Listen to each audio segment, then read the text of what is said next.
You're asking, is it possible for a Jewish person to be anti-Zionist? That is part of this terrible tragedy of this Nakba, because the world perception is that Zionism is one and the same as Judaism. It's just part and parcel of the same issue. And in truth, Judaism and Zionism is diametrically opposite, totally contradictory. And to be a Zionist is to be rebelling, is to be mutinying against God, is totally going against the words of God. And with God's help, I will try to explain that issue. The question is, what is Judaism, how long it has been around, and how long Zionism has been around. And simply, Judaism is a religion of a covenant that Jews made with the Almighty 3,000 years ago when Moses went on Mount Sinai, and we accepted the Torah, accepted to be subservient to God. And Zionism came about around 130, 140 years ago. It started a movement that is a political nationalist movement that is totally different, that is totally void in its essence of the subservience to God. It's a nationalist movement to have a piece of land with all the trappings of a nationalist home, Olympic team, an army, and all the other trappings of a nation, as a physical, materialistic nation. And it's really, but it's devoid of this spirituality that you have to be subservient to God. It's not a religion, but the Zionism cloaks itself in the religion of Judaism, unfortunately, tragically. The question is, why isn't every Jewish person a Zionist, and why shouldn't he be a Zionist? And it's simply because, like I keep on repeating, it is contradictory to the Judaism. It's rebellion against God. And why is that? Because we accepted this covenant with God to be subservient to God, to accept God gave Moses the Torah on Mount Sinai, where it is all the laws of the Torah, 613 commandments, and it teaches us how we should be subservient to adhere to the laws and regulations that the Almighty wants of us in order to be servants to the Almighty. And these laws require of us not to kill and not to steal. It requires of us many laws of being godly, and that means mahu racham afatate racham. Just as God is compassionate, you must be compassionate. So the Torah is replete of the issue of how we should emulate and try to be godly.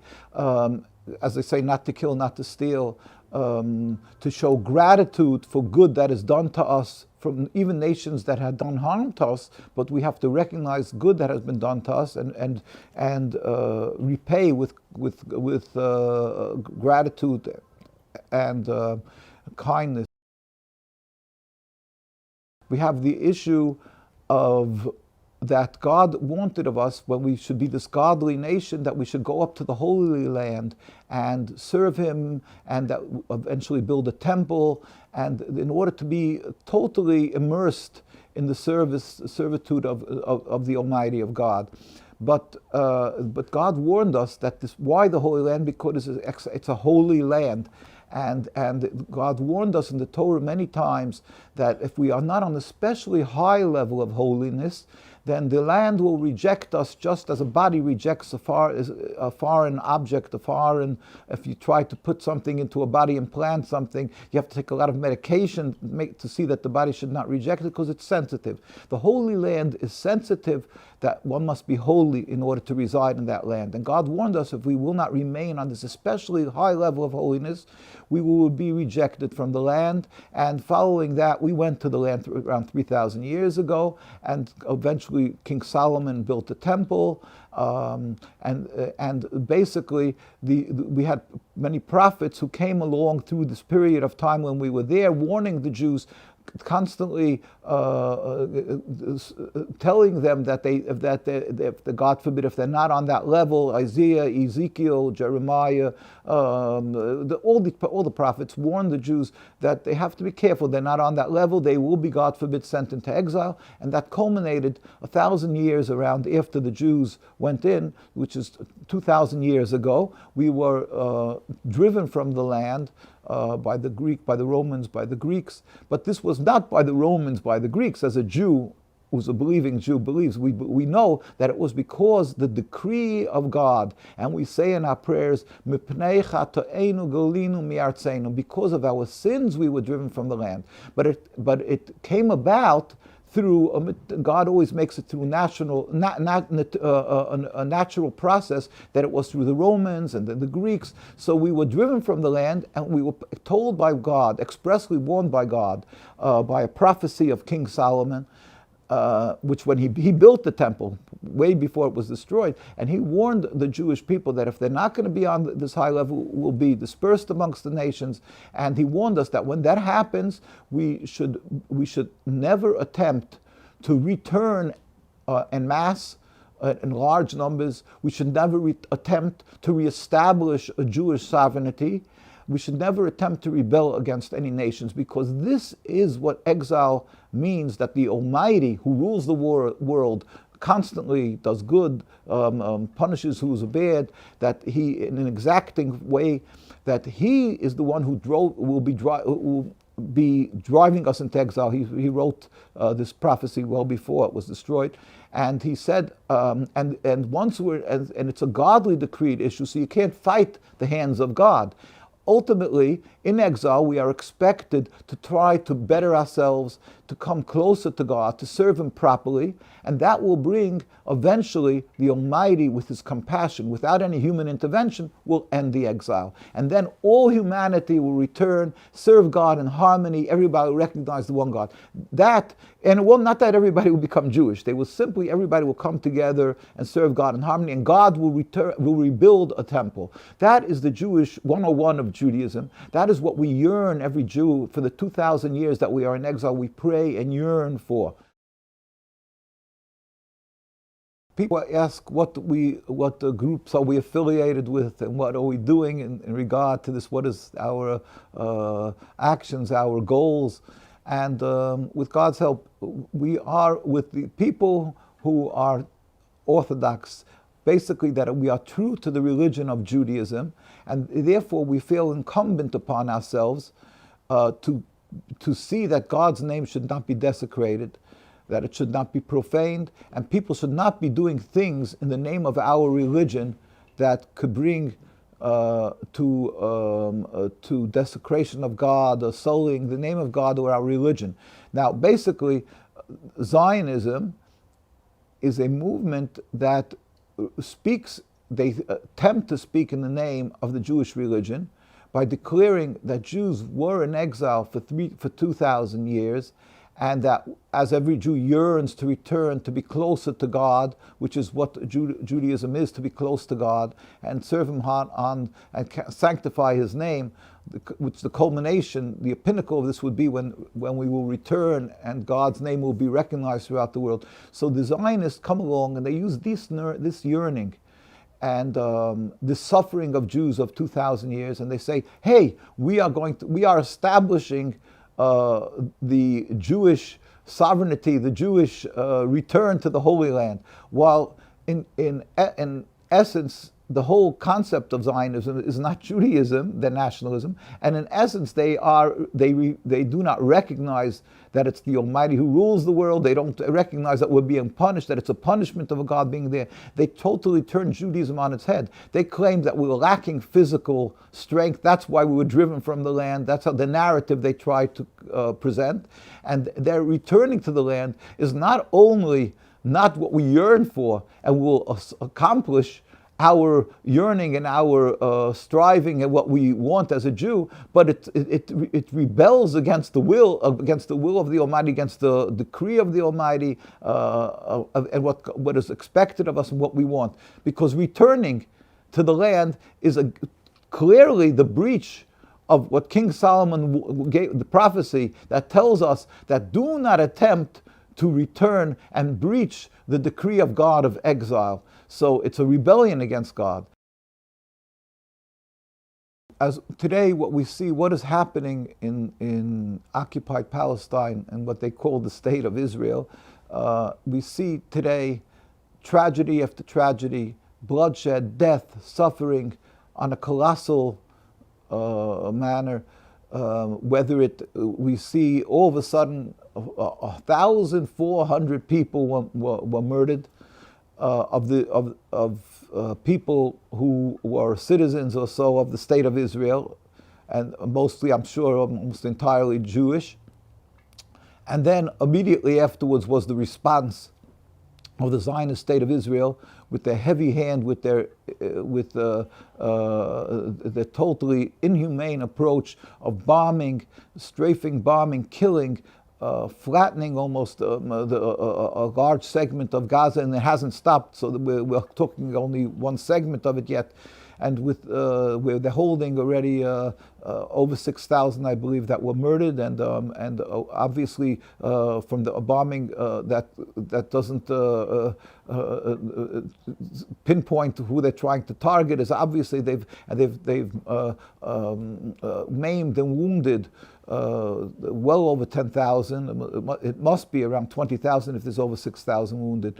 And this is basically all because of an attempt to solidify and to bring the concept of the Zionist state of Israel, this occupation, their ill thought out dream of occupation, that it should come to fruition in its completion. But of course, it is a goal that is unattainable.